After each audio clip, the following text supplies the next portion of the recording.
Hello my dear friends, hope you all be fine and doing well. Thank you so much for joining me again. Thank you so much for joining in another video. My dear friends, this is the 8th video in sequence of trap. So I hope you enjoy from watching this video. In this video, I am going to show you how you can trap your opponent's queen. So let's get started the game. So my dear friends, in here you just simply push the pawn into d4. So your opponent is simply also is responding by pushing the pawn into d5.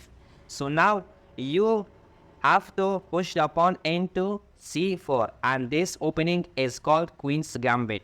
So your opponent, if he takes this pawn, so simply you are pushing the pawn, you have full control in the center. So, and also from other hand, you are attacking to the pawn. So it would be a very good idea and opportunity for you to play this fantastic opening and checkmate your opponent. So this is not a good move for your opponent. So that's why your opponent is not taking this pawn. That's why it's not a good idea to your opponent. So therefore he is pushing the pawn into e6. And now this opening is called Queen's Gambit declined, because your opponent declined taking the pawn. So in here, so this is a random move. So definitely your opponent is activating and playing the best moves as it's possible in this game. So now you have to pin your opponent's knight. So simply the response is as usual. He is taking the bishop into e7. Now you have to take out your knight into c3. Usually you should follow the games and activate your pieces normally. So now your opponent is seeing that nothing is happening here, so he is deciding to go simply castle. You have to push the pawn into e3. Now you realize that your opponent is not going to accept the pawn.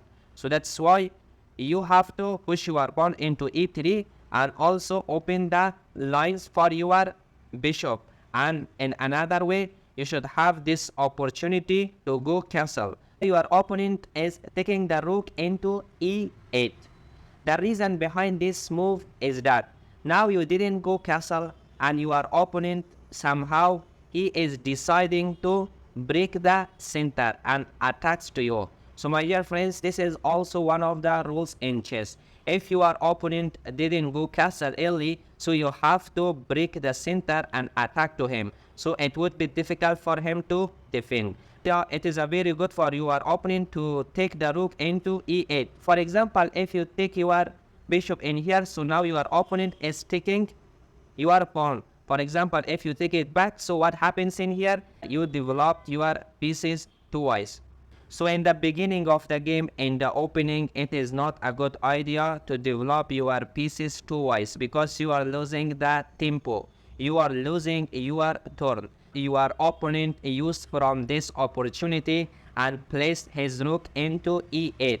Somehow he wanted to take the tempo. So now you have to bring your rook into c1. So now in here, if you see the game, my dear friends, your opponent cannot push the pawn because you are taking by your knight.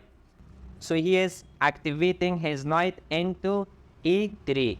As soon as possible, he wants to attack in the center and he wants to take the whole control in the center. In this position, you have time and you are just thinking about how to trap your opponent.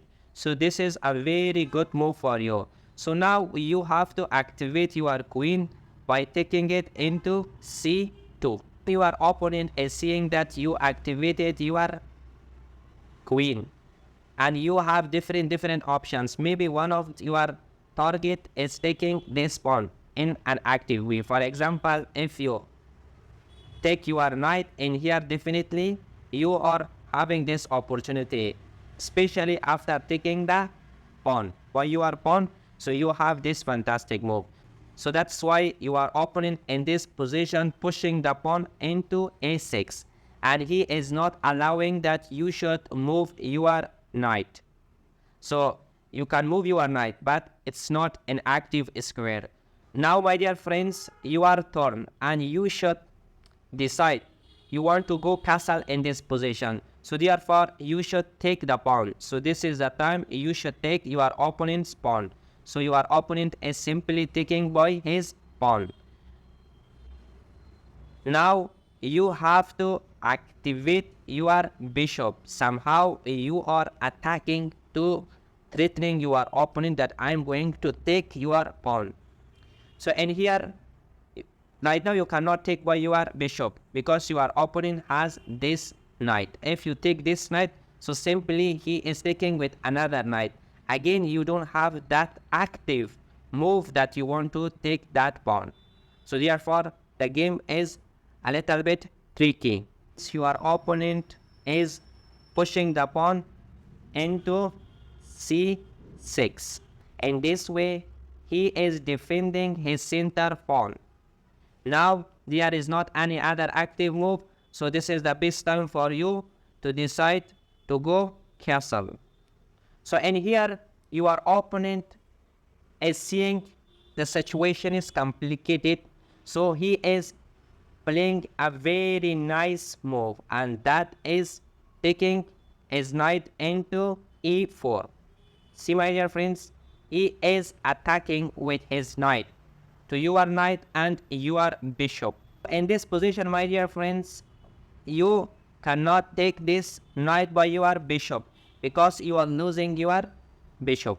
So it is not a good line for you as you are playing against your opponent. So that's why you should not allow your opponent, because he is playing nicely and also his pawn's setup in queen side is very nice. So that's why you should not go on that line. So when your opponent is placing his knight into e4, so the best move in here for you is to take back your bishop into f4. So now your opponent is pushing the pawn into f5 and also making a very strong knight in the center. See, my dear friends, with his knight, he can control the whole center. So we can say that in chess, sometimes when you are finding a weak square in your opponent's side, so you have to place your knight, and on that way you are controlling the entire game. So see, my dear friends, you cannot take this knight because now he is taking and attacking to your pieces, and here you are losing one of your pieces. So it is a very dangerous moment for you.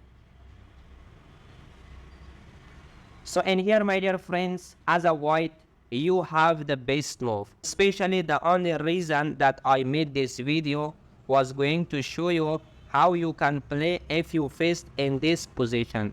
If you reached up to this position, what would you play? For example, in here, if you have the white pieces and you are playing with your opponent, so please pause the video for 1 minute or maximum 2 minutes. So tell me, what is the best move in here for white pieces? If you had white pieces, what would you play? So my dear friends, let's get started. The best move in here is to sacrificing your knight by taking the pawn into d5.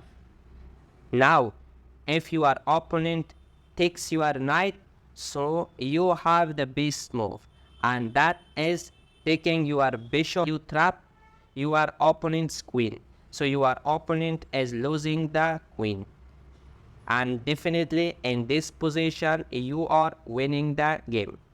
So my dear friends, thank you so much for watching this video. I hope you enjoyed from watching it. If you like the video, please subscribe the channel, share it with your friends. In this way, you are motivating me to make lots of good videos. And every day, I am trying my best to make lots of good videos for you. Thank you so much for watching. See you in the next video.